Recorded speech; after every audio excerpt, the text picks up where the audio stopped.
Quel genre de personnes étions-nous aux yeux de Dieu? Éphésiens 2, versets 1 à 7. Vous étiez morts par vos offenses et par vos péchés, dans lesquels vous marchiez autrefois selon le train de ce monde, selon le prince de la puissance de l'air, de l'esprit qui agit maintenant dans les fils de la rébellion. Nous tous aussi nous étions de leur nombre, et nous vivions autrefois selon les convoitises de notre chair, accomplissant les volontés de la chair et de nos pensées, et nous étions par nature des enfants de colère comme les autres. Mais Dieu qui est riche en miséricorde, à cause du grand amour dont il nous a aimés, nous qui étions morts par nos offenses nous a rendus à la vie avec Christ. C'est par grâce que vous êtes sauvés. Il nous a ressuscités ensemble et nous a fait asseoir ensemble dans les lieux célestes en Jésus-Christ, afin de montrer dans les siècles à venir l'infinie richesse de sa grâce, par sa bonté envers nous en Jésus-Christ. Étions-nous morts dans nos fautes et nos péchés? L'apôtre Paul dit que notre salut a été préparé en Jésus-Christ avant même la fondation du monde. Dieu le Père a dit qu'il a fait de nous son peuple par son Fils Jésus-Christ avec l'évangile de l'eau et de l'esprit. Donc en croyant dans l'évangile de l'eau et de l'esprit, nous pouvons recevoir la rémission des péchés une fois pour toutes. Mais aujourd'hui, je voudrais examiner quelle était notre condition avant de recevoir la rémission des péchés en croyant dans l'évangile de l'eau et de l'esprit. Il est écrit en Éphésiens 2, verset 1 « Vous étiez morts dans vos offenses et dans vos péchés ». Beaucoup de chrétiens de nos jours tendent à catégoriser leurs péchés en deux types, pensant que les péchés qu'ils commettent en vivant dans ce monde sont des péchés personnels, alors que le péché fondamental qu'ils ont hérité de leurs parents est le péché originel. Par contre, Dieu relie tous ces péchés et les appelle collectivement le péché du monde. Jean 1, verset 29. Et ici, dans le passage des Écritures, Dieu nous dit que nos âmes, qui étaient mortes à cause des péchés et des fautes que nous avions commis devant Dieu, ont maintenant été sauvées par Christ. Avant de rencontrer la justice de notre Seigneur, nous étions tous dirigés par Satan dans nos vies, et comme nous avions peur de la mort, nous en étions esclaves. Comme l'apôtre le dit ici dans le passage des Écritures d'aujourd'hui, avant de trouver l'évangile de l'eau et de l'esprit, nous étions sous l'esprit qui agit dans les fils de la désobéissance. Aujourd'hui même, nous voyons encore cet esprit méchant agir dans l'âme des pécheurs pour qu'ils s'opposent à Dieu, incitant les gens à se rebeller contre Dieu. Strictement parlant, toute religion du monde est dirigée par cet esprit méchant. Il y a beaucoup de gens dans ce monde qui croient en différentes fausses religions et vivent leur vie comme esclaves de Satan dans leurs propres croyances religieuses. Maintenant même, notre pays, la Corée, accueille un festival de folklore. Ce festival de folklore montre différents rites religieux du monde entier qui se font pour apaiser les esprits méchants. Bien que les participants de ce festival international de folklore viennent de beaucoup de pays différents, une chose leur est commune, et c'est qu'ils obéissent et adorent les esprits méchants qui les tourmentent. Quand nous regardons aux idoles que ces gens croient, nous pouvons voir qu'elles ont une emprise sur beaucoup de gens, donc il est évident que tous ces gens sont captifs de ces esprits. Ces gens offrent des sacrifices aux idoles qu'ils croient pour les apaiser, parce qu'ils ont peur de leurs propres idoles. Ainsi, beaucoup de gens pêchent contre Dieu parce qu'ils ne connaissent pas l'évangile de l'eau et de l'esprit. Trop de gens vivent leur quotidien sans même réaliser que l'évangile de l'eau et de l'esprit est la vérité du salut. Je suis certain que maintenant, vous savez très bien que vous étiez opposé à Dieu dans votre cœur avant de rencontrer et de croire l'évangile de l'eau et de l'esprit. Même si vous ne connaissiez pas Dieu et son œuvre, vous saviez probablement inconsciemment que vous vous opposiez à Dieu. Quand Paul a écrit au sein d'Éphèse qu'il suivait le prince de la puissance de l'air, Éphésiens 2, verset 2, il parlait de nous. En d'autres termes, Paul nous enseigne qu'en suivant le cours de ce monde, Satan nous a fait désobéir à Dieu et nous opposer à lui dans le passé. Maintenant même, beaucoup de gens dans le monde entier s'opposent à Dieu et sont conduits par des esprits méchants. Ces gens s'opposent à Dieu et sa parole, même si ce n'est pas ce qu'ils veulent. Ils sont conduits par l'esprit méchant parce qu'ils ne connaissent pas la vérité de l'eau et de l'esprit donnée par Dieu. C'est pour cela qu'ils s'opposent à Dieu sans le savoir. Donc comme leur cœur est incité à s'opposer à Dieu, même sans le réaliser eux-mêmes, ils pêchent contre Dieu. Ces gens s'opposent aussi à ceux qui sont devenus enfants de Dieu en croyant dans l'évangile de l'eau et de l'esprit. Donc tous ces gens doivent s'examiner et voir si leur cœur s'oppose à Dieu et sa parole, et si c'est le cas, ils doivent le reconnaître, revenir au Seigneur et croire dans sa justice. Une fois qu'ils reconnaissent qu'ils sont tous injustes, ils doivent revenir au Seigneur et croire dans l'évangile de l'eau et de l'esprit, évangile par lequel le Seigneur a remis tous leurs péchés. Autrement, leur âme corrompue continuera à s'opposer à Dieu sous l'influence de l'esprit méchant. Comme beaucoup de gens ne connaissent pas l'évangile de l'eau et de l'esprit, ils sont dirigés par l'esprit méchant. L'apôtre Paul dit donc que nous devons être délivrés de tous nos péchés en croyant dans l'évangile de l'eau et de l'esprit qui constitue la justice de Dieu, car nous étions prédestinés avant la fondation du monde à être sauvés en Jésus-Christ. C'est parce que le Seigneur nous a sauvés de nos péchés par la vérité de l'évangile de l'eau et de l'esprit. Nous sommes devenus enfants de Dieu en croyant dans l'évangile de l'eau et de l'esprit. Cependant, avant de trouver la justice du Seigneur, nos âmes suivaient toujours nos désirs charnels. C'est pour cela que l'apôtre Paul dit que par nature, nous étions tous enfants de la colère devant Dieu, mais grâce à la miséricorde de Christ, nous avons pu recevoir les bénédictions spirituelles du ciel par la foi. De plus, il est écrit dans le passage des Écritures d'aujourd'hui que Dieu nous a élevés ensemble et nous a fait asseoir ensemble dans les lieux célestes en Christ Jésus. Éphésiens 2, verset 6. Maintenant que nous sommes nés de nouveau en croyant dans l'évangile de l'eau et de l'esprit, nous pouvons jouir de la gloire et de la splendeur des cieux avec Jésus-Christ. L'apôtre Paul nous enseigne ici que nous avons été sauvés de tous nos péchés en croyant dans l'évangile de l'eau et de l'esprit, et il nous enseigne aussi sur notre condition avant de recevoir le salut. Les 2 testaments de la Bible parlent de la grandeur des bénédictions des cieux que nous recevrons. C'est parce que nous avons reçu le salut de la grande miséricorde de Dieu en croyant dans l'évangile de l'eau et de l'esprit pendant que nous vivons sur terre. Dieu dit qu'il veut révéler sa grande grâce à toute génération à venir. C'est pour cela que nous, les croyants nés de nouveau dans l'évangile de l'eau et de l'esprit, travaillons dur pour témoigner de l'évangile de Dieu. Dieu nous a fait asseoir, nous croyants dans l'évangile de l'eau et de l'esprit dans le ciel, et il nous a fait prêcher cet évangile de l'eau et de l'esprit sur la terre. Ainsi, il a révélé son grand amour et sa miséricorde pour nous. Toute parole de Dieu a été donnée pour amener le vrai salut et la vie éternelle à chacun de nous. Donc nous savons à partir des Écritures qu'avant d'être purifiés de tous nos péchés en croyant dans l'évangile de l'eau et de l'esprit, nous étions tous sous la colère de Dieu. Par nature, nous étions les enfants de colère devant Dieu et nous étions sous les esprits méchants. Puisque nous ne pouvions que vivre toute notre vie selon nos désirs charnels, la colère de Dieu nous attendait tous. Cependant, par l'évangile de l'eau et de l'esprit, notre Seigneur a sauvé des gens comme nous une fois pour toutes et nous a bénis pour être assis dans le royaume du ciel. Alors que cette bénédiction est venue par la vérité de l'évangile de l'eau et de l'esprit que notre Seigneur nous a donné, on ne peut pas la renier. La vérité de l'évangile de l'eau et de l'esprit est la vérité du salut qui existe dans ce monde. Donc nous n'avons d'autre choix que de nous incliner devant la parole de Dieu, être sauvés de tous nos péchés en croyant dans l'évangile de l'eau et de l'esprit et donner notre reconnaissance à Dieu. Comment était notre condition naturelle selon la parole de Dieu ? Fondamentalement parlant, nous ne pouvions que commettre le péché contre Dieu tout le temps, et c'est précisément pour cela que notre Seigneur nous a sauvés par l'évangile parfait de l'eau et de l'esprit. Cela s'est passé par la miséricorde de Dieu. C'est par la miséricorde de Dieu que nous avons été sauvés de tous nos péchés et du jugement de Dieu. Toute parole que Dieu nous a donnée est juste. La vérité de l'évangile de l'eau et de l'esprit dont l'apôtre Paul nous parle, c'est la parole de Dieu pour le salut et la vérité certaine.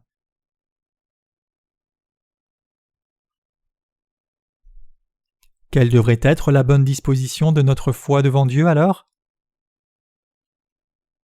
Nos vies doivent être guidées par une disposition volontaire à prêcher à toutes les générations à venir la grâce excessivement abondante de Dieu, c'est-à-dire l'évangile de l'eau et de l'esprit donné par Dieu. Il est absolument impératif que nous acceptions tous la raison de notre existence sur la terre, qui est de prêcher l'évangile de l'eau et de l'esprit. Alors que nous menons nos vies, diffuser l'évangile de l'eau et de l'esprit devait être notre première priorité, et toutes nos décisions doivent être prises selon ce but. Nous devons tous croire que nous avons ce devoir de diffuser l'évangile à toute personne dans le monde entier. Prêcher l'évangile de l'eau et de l'esprit devrait être notre but constant devant Dieu, et nous devons tous vivre toujours par la foi. Je suis si reconnaissant que nous ayons été sauvés de tous les péchés du monde, et je suis si reconnaissant que nous ayons été délivrés de la punition de l'enfer pour jouir de la vie éternelle. De plus, Dieu nous a aussi permis de vivre avec Jésus-Christ dans le royaume du ciel, et les mots ne peuvent exprimer combien je suis reconnaissant. Dieu nous a bénis encore plus en nous confiant l'œuvre de la diffusion de l'évangile de l'eau et de l'esprit. Si Dieu ne nous avait pas confié cette œuvre merveilleuse, nos vies de foi sur la terre auraient été trop ennuyeuses, mais Dieu nous a fait prêcher son amour abondant et sa grâce à toutes les générations à venir, alors comment ne pas remercier Dieu ? Je lui rends grâce de ce qu'il nous utilise comme ses ouvriers pour prêcher la vérité de l'Évangile. Effectivement, nous devrions tous être encore plus reconnaissants à Dieu de ce qu'il nous a confié l'œuvre de la proclamation de l'Évangile de l'eau et de l'Esprit. Nous sommes poussés à remercier Dieu de nous avoir donné des bénédictions si merveilleuses. En dépit de toutes nos limites, nous avons reçu le salut de la rémission des péchés donné par Dieu pour vivre avec ce Dieu saint.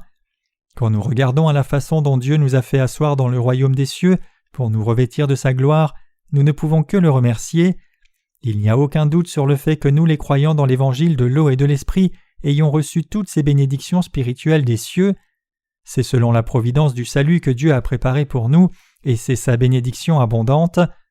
Je crois que toutes ces bénédictions sont les bénédictions spirituelles du ciel que Dieu a répandues sur nous par sa grâce.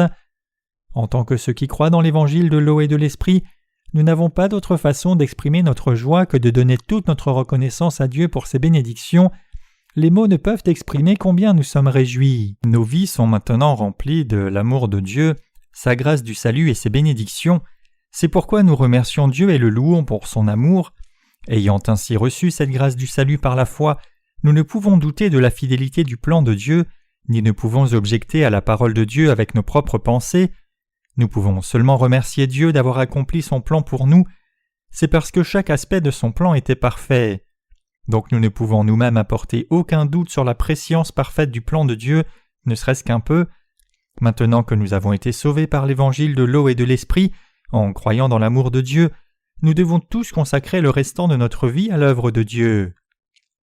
Comme nous le savons très bien, il nous est impossible d'apprécier complètement les bénédictions de Dieu parce que nos corps n'ont pas encore été transformés.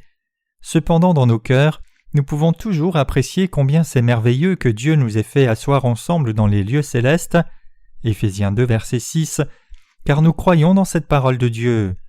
Nous rendons grâce à Dieu quand nous regardons à l'abondance de ses bénédictions, les bénédictions visibles que nous pouvons voir à l'œil nu et expérimenter maintenant, et la bénédiction future d'être assis dans les cieux que nous pouvons voir en avance par la foi. Ce que nous attendons de Dieu, par la foi, c'est de nous asseoir dans les cieux avec Jésus-Christ. Par la foi, nous pouvons entrer dans cette vie glorieuse même si ce n'est que partiellement. Si vous vous imaginez vous-même vivant dans un palais présidentiel, vous pouvez au moins avoir une idée de ce que cela signifie quand la Bible dit que Dieu nous a fait asseoir au ciel. Comment vous sentiriez-vous si vous viviez maintenant dans un palais présidentiel ? Comment serait votre vie si vous viviez dans un tel palais et jouissiez de tous les privilèges présidentiels ? En tant que gens ordinaires, nous ne pouvons même pas commencer à l'imaginer. Permettez-moi de vous donner un autre exemple. Il y a un moment, j'ai eu l'occasion de rencontrer un colonel et de lui prêcher l'évangile de l'eau et de l'esprit.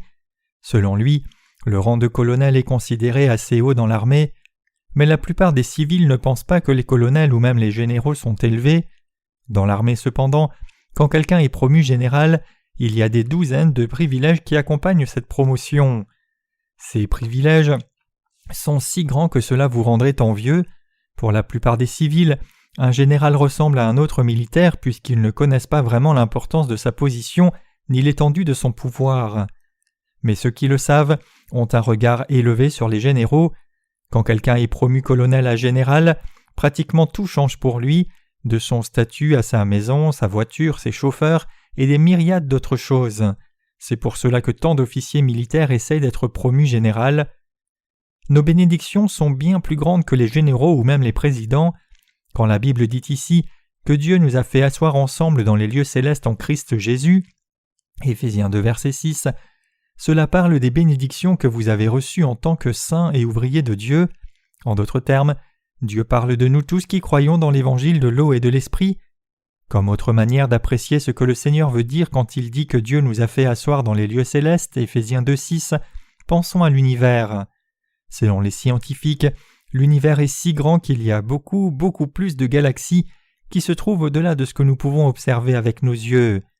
Les astronomes continuent de découvrir de nouvelles galaxies qui ont des systèmes planétaires assez similaires à notre système solaire.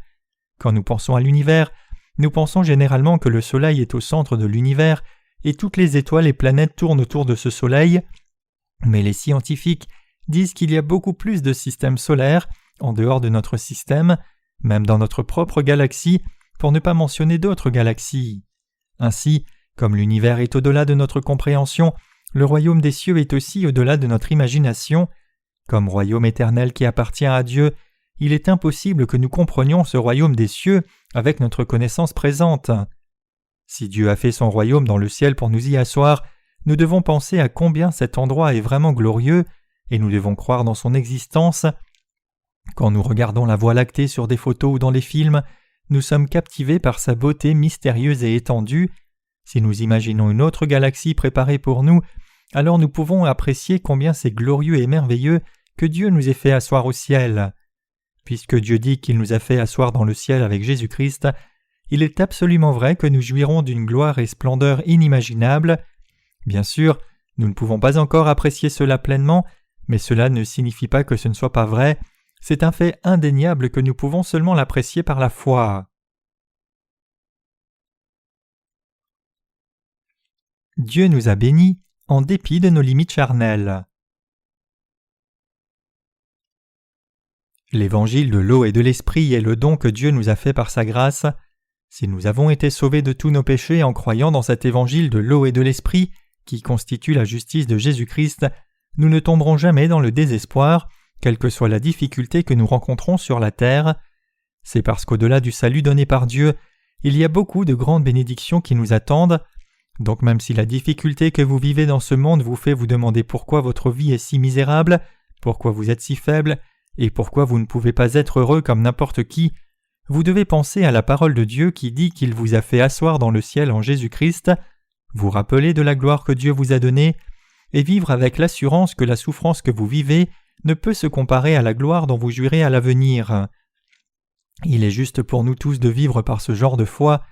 C'est assez merveilleux et béni que nous ayons été sauvés de tous nos péchés par la grâce, que nous ne soyons plus sous le règne de l'esprit méchant, que nous ayons échappé à notre condition fondamentale d'enfants de colère, et que nous soyons devenus enfants de Dieu, mais au sommet de toutes ces bénédictions, Dieu nous a fait asseoir dans les cieux pour jouir de toute sa gloire et sa splendeur avec Jésus-Christ. Comment ne pas remercier Dieu ? Effectivement, c'est une évidence que nous devons remercier Dieu et montrer notre gratitude en nous confiant dans sa parole. Regardant par la foi à la gloire du ciel dont nous jouirons, nous devons remercier Dieu chaque jour et à chaque moment. Qu'en est-il de vous ? Êtes-vous reconnaissant à Dieu de vous avoir sauvé des péchés du monde et d'avoir répandu sur vous ses bénédictions célestes ? C'est une bénédiction vraiment merveilleuse de Dieu que nous ayons été sauvés des péchés du monde. Le salut que vous et moi avons reçu est si grand parce qu'il nous a délivrés de l'esprit méchant. De plus, nous avons été déplacés de notre lieu maudit qui nous destinait à la destruction à cause de nos péchés, au royaume de Dieu, le royaume de Jésus-Christ. C'est la preuve qui montre que nous avons reçu des bénédictions merveilleuses de Dieu. Il y a quelques jours, j'ai vu un médecin faire une réunion de réveil dans une certaine église qui était diffusée sur une chaîne de télé chrétienne. Je suis certain que la plupart d'entre vous le connaissent bien, car il est assez connu en Corée et vous l'avez probablement vu de nombreuses fois. Ce docteur est un ancien considéré par beaucoup comme un bon chrétien, mais ses pensées et sa foi sont confuses. Dans son témoignage, ce docteur parlait d'un certain ancien d'une autre église qui est venu le voir pour chercher un traitement pour le cancer. Donc le docteur a fait quelques examens et le diagnostic montrait que l'ancien n'avait pas d'espoir de survivre à son cancer qui était déjà en phase terminale. Quand l'ancien a été informé que la chirurgie était la seule option et que même cette option avait peu de chances de réussir, il a décidé de ne pas être opéré et s'est rendu plutôt dans un centre de prière. Pourquoi pensez-vous que cet ancien y priait ? Il est dit qu'il a prié Dieu de lui permettre d'entrer au ciel, pensant qu'il n'avait pas assez de foi ou de confiance pour entrer au ciel. Comme il savait qu'il allait de toute façon mourir, il a prié Dieu de lui permettre d'entrer dans le royaume des cieux au lieu de demander de le guérir. Cet ancien a prié comme cela parce qu'il savait qu'il avait du péché dans son cœur et donc il n'y avait pas moyen d'entrer dans le royaume des cieux. Tourmenté par le fait que son cœur était pécheur, cet ancien a prié pendant plusieurs jours et l'un de ces jours il a entendu une voix. Apparemment, il a entendu la voix de Dieu lui dire de dormir et se reposer. Quand l'ancien a entendu Dieu lui dire de se reposer, il a pensé « Je pense que Dieu me dit que mon temps est venu ». Donc il est rentré chez lui avec beaucoup d'émotions conflictuelles. Après cela, Il s'est rendu chez son médecin un jour. Pensant que le cancer de l'ancien a empiré, le docteur lui a demandé comment il se sentait, mais l'ancien lui a dit qu'il était allé au ciel en priant. Il y a encore une suite à cette histoire, mais ce qui est important ici, c'est que la foi de la plupart des chrétiens est confuse comme la foi de cet ancien. Comment un pécheur peut-il aller au ciel et encore plus aller et revenir? Il y a longtemps, une personne du nom de Percy Collett a publié un livre intitulé « J'ai marché au ciel avec Jésus pendant 5 jours et demi ». Ce livre a causé beaucoup de désordre dans les communautés chrétiennes. L'auteur de ce livre clamait avoir été au ciel, et il disait aussi que Jésus lui avait parlé de la date de sa seconde venue. Par conséquent, beaucoup de gens crédules dans le monde entier ont été trompés par cet homme et ont attendu que Jésus revienne le jour spécifié, mais le Seigneur n'est pas revenu ce jour-là. Quand nous regardons la foi de la plupart des chrétiens de nos jours, nous voyons que beaucoup d'entre eux croient en Jésus aveuglément comme des personnes hypnotisées. Ces chrétiens ne savent même pas qu'ils sont hypnotisés. Tout comme une femme peut croire à une grossesse imaginaire, tant de chrétiens de nos jours ont aussi cru à un salut imaginaire par leurs propres convictions. Si une femme est assez désespérée de devenir enceinte, il est possible qu'elle montre divers signes de la grossesse, y inclut un abdomen agrandi et un malaise matinal, même si la femme n'est pas vraiment enceinte. Ces symptômes de grossesse apparaissent parce que la femme est hypnotisée par son désir intense d'avoir un enfant. Ainsi, beaucoup de chrétiens de ce temps montrent les symptômes d'un salut imaginaire, indiquant qu'ils sont dans la confusion spirituelle et conduits par des esprits méchants. Même s'ils professent croire en Jésus, puisqu'ils sont sous la coupe de ces esprits méchants, ils ne peuvent qu'obéir à Satan et ses tromperies et escroqueries. C'est ainsi que Satan agit dans les fils de la désobéissance, et il est absolument impératif de vaincre cette œuvre de Satan en plaçant votre foi dans l'évangile de l'eau et de l'esprit. Paul dit que quelques mots inintelligibles valent mieux que des milliers de mots parlés en langue que l'on ne peut pas comprendre. 1 Corinthiens 14, verset 19. Mais les revivalistes d'aujourd'hui conduisent ceux qui les suivent à la folie en les formant à parler dans de fausses langues.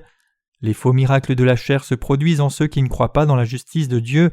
Ces choses sont complètement inutiles pour ce qui concerne notre délivrance des péchés. C'est pour cela que c'est une telle bénédiction merveilleuse que nous ayons été sauvés de tous nos péchés en croyant dans l'évangile de l'eau et de l'esprit. Même si nous étions enfants de colère par nature, grâce à l'amour abondant de Dieu, nous avons obtenu le salut. Cette foi est précieuse pour nous. Le fait que nous ayons été sauvés par la miséricorde de Dieu, alors même que nous étions enfants de colère, est en soi une merveilleuse bénédiction, et nous avons reçu cette bénédiction gratuitement de la part de Dieu. Une chanson populaire en Corée intitulée « Vie » consiste à peu près en cela. La vie est éphémère avec si peu de temps sur la terre. La vie sur terre est effectivement insignifiante. Mais tout le monde cherche quelque chose de précieux et d'éternel maintenant même. C'est parce que nous sommes des créatures éternelles que nous cherchons l'amour de Dieu et les choses éternelles, et c'est parce que nous sommes à l'image de la ressemblance de Dieu que nous cherchons l'amour de la rémission éternelle des péchés qui vient de Dieu. Puisque tant de gens dans ce monde ne connaissent pas la vérité, ils ne peuvent que se lamenter sur le vide de leur vie. Cependant, ils peuvent tous résoudre le problème de leur vie quand ils rencontrent l'évangile de l'eau et de l'esprit et naissent de nouveau en croyant dans cette vérité du salut. Le fait que nous ayons trouvé la justice de Dieu par l'évangile de l'eau et de l'esprit est la preuve qui montre que nous avons rencontré notre Sauveur éternel et reçu la bénédiction de la vie éternelle pour nous asseoir dans la gloire de Dieu et jouir pour toujours de toutes ses richesses et sa splendeur. Quelle bénédiction merveilleuse et magnifique que la bénédiction de Dieu! Dans nos pensées finies, nous ne pouvons même pas imaginer l'étendue de cet amour de Dieu. Qu'attendons-nous de Dieu? C'est le royaume de la gloire dont nous jouirons à l'avenir. Assis à la droite de Dieu le Père, Jésus-Christ veut que nous vivions avec lui et jouissions de sa gloire et sa splendeur avec lui. C'est pour cela que Dieu notre Père a béni chacun de nous qui croyons dans l'évangile de l'eau et de l'esprit, pour que nous soyons aussi en mesure de vivre une vie si glorieuse. C'est la bénédiction que Dieu nous a donnée librement. Connaître et croire dans l'évangile de l'eau et de l'esprit est la chose la plus importante pour vous et moi aussi, et après avoir servi l'évangile dans ce monde pour un peu de temps, nous irons dans le royaume de Dieu, donc servons cet évangile de vérité et prêchons-le à toute nation et génération jusqu'à ce jour. Bien que nous soyons joyeux et heureux de servir l'évangile de l'eau et de l'esprit, il est aussi vrai que nous rencontrons beaucoup de difficultés. Spirituellement parlant, notre plus grande frustration, c'est le fait que tant de gens ne croient pas dans l'évangile de l'eau et de l'esprit. Je souhaite parfois être né il y a une génération et avoir commencé mon ministère plus tôt, alors ce temps présent serait rempli de croyants dans l'évangile de l'eau et de l'esprit. Cependant, c'est toujours heureux que nous prêchions l'évangile de l'eau et de l'esprit maintenant même. Tous ceux qui croient dans l'évangile de l'eau et de l'esprit que nous prêchons reçoivent maintenant la rémission de leurs péchés. Donc même si nous nous sentons physiquement épuisés, nous sommes toujours joyeux. Si le Seigneur nous donne juste un peu plus de temps, toute personne dans ce monde sera en mesure d'expérimenter la puissance de l'évangile de l'eau et de l'esprit. Bien que la plupart des chrétiens de nos jours soient toujours pécheurs, puisqu'ils croient au sang de Jésus seul à la croix, tous ceux qui croient dans l'évangile de l'eau et de l'esprit ont reçu la rémission des péchés dans leur cœur de la part de Dieu, et ils seront aussi glorifiés dans son royaume. Bientôt, encore plus de gens croiront dans cet authentique évangile et confesseront « Le Seigneur m'a sauvé de tous mes péchés une fois pour toutes par l'évangile de l'eau et de l'esprit. » Dieu dit dans la Bible que lorsque le temps de la fin viendra, il déversera le Saint-Esprit sur tous ses serviteurs, hommes et femmes. Quand nous regardons la parole de Dieu, nous le voyons dire qu'à la fin, il donnera la rémission des péchés à un grand nombre par vous et moi, avec l'évangile de l'eau et de l'esprit. Et Dieu dit qu'en nous donnant le Saint-Esprit, il nous a fait déclarer sa vérité. Mes chers croyants, le Seigneur nous a fait prêcher l'évangile de l'eau et de l'esprit dans le monde entier, et ce n'est autre que la volonté de Dieu pour nous. Il est absolument impératif pour nous tous de servir l'évangile de l'eau et de l'esprit en tout temps. Il est assez heureux que nous soyons capables de servir le Seigneur sur la terre, mais c'est une plus grande bénédiction encore que de jouir de la gloire à venir. Nous devons donc vivre notre foi dans l'espérance, regardant au royaume des cieux dont nous hériterons. Le fait que nous ayons un espoir si merveilleux en vivant dans ce monde est une énorme bénédiction. Si nous, croyant dans l'évangile de l'eau et de l'esprit, n'avions pas cette espérance, nous tomberions facilement dans le désespoir, découragés de la réalité à laquelle nous faisons face. Il est donc très important que nous placions tous notre espérance en Dieu et vivions avec cette espérance. Nous devons nous rappeler ici qu'avant de rencontrer l'évangile de l'eau et de l'esprit et de recevoir le salut par le grand amour de Dieu, nous étions tous des enfants de colère par nature. Reconnaissez-vous que vous étiez destinés à l'enfer ? Il est extrêmement important de reconnaître dans nos cœurs que nous étions des enfants de colère par nature et de méditer ou ruminer l'évangile de vérité. Reconnaissez cela dans votre cœur. Reconnaissez que même si vous étiez destinés à l'enfer, le Seigneur vous a sauvés par son grand amour, et reconnaissez le fait que Dieu nous a tous bénis pour vivre dans son royaume et jouir de toute sa gloire et sa splendeur. Tout comme Dieu a révélé la vérité du salut à l'apôtre Paul pour qu'il répande l'évangile de l'eau et de l'esprit dans les temps à venir, ainsi Dieu nous a révélé cette vérité du salut pour que nous prêchions aussi cet évangile authentique à toutes les nations et générations dans ce temps. C'est dans ce but que Dieu nous a révélé l'authentique du vérité du salut par sa parole. Grâce à la parole de Dieu, nous connaissons la vérité du salut. Étant ainsi devenus les ouvriers de Dieu, nous vivons maintenant pour sa justice. Je crois que Dieu nous a donné une vie si merveilleuse pour nous bénir, et nous devrions tous partager cette foi.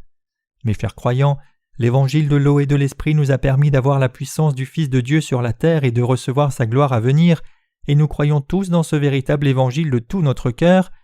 Réalisez-vous quelle merveilleuse bénédiction c'est de vivre par l'amour du Seigneur et sa grâce, de connaître et croire la vérité de l'évangile de l'eau et de l'esprit, et de prêcher ce précieux évangile dans nos vies. Nous devons tous réaliser cela. Alors que nous croyons dans la grâce et l'amour de Dieu, nous lui donnons toute notre reconnaissance. Alléluia.